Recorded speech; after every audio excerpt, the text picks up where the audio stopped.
எல்லாருக்கும் வணக்கம். ஏன்டா கடவுளே என் வாழ்க்கையில் இவ்வளோ கஷ்டத்தை கொடுக்குற அப்படின்னு நீங்கள் யோசிச்சுட்ருக்கீங்களா? அப்போ இந்த வீடியோ உங்களுக்கு தான்.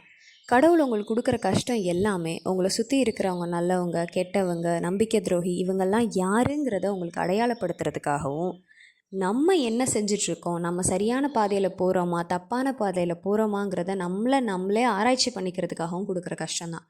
வாழ்க்கை என்றைக்குமே 2 பகுதியாக பிரியுதுங்க. முதல் பகுதியில் நம்ம ஆசைப்பட்டது எல்லாமே கிடைக்கும், சந்தோஷமாக இருப்போம், ஓரளவு எல்லாத்தையுமே அனுபவிச்சிருப்போம். ஆனால் 2வது பகுதிங்கிறது நமக்கு ஒரு பெரிய இடியாக வந்து விழும். அந்த இடியிலேருந்து நம்ம தப்பிச்சு துவண்டு எந்திரிச்சு வர்றதுக்கு சில காலம் பிடிக்கும். அந்த சில காலத்தில் நீங்கள் அனுபவிக்காத கஷ்டமே கிடையாது, அழாத நாட்களே இருக்காது.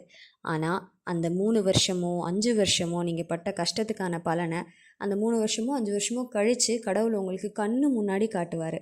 யார் முன்னாடி நீங்கள் அழுதீங்களோ, யார் முன்னாடி உங்களை அசிங்கப்படுத்தினாங்களோ அவங்க எல்லாரும் உங்களை பார்த்து ச்சே எப்படி இருக்காங்கல்ல அப்படின்னு நினைக்கிற அளவுக்கு கடவுள் உங்களை நிற்க வைப்பார்.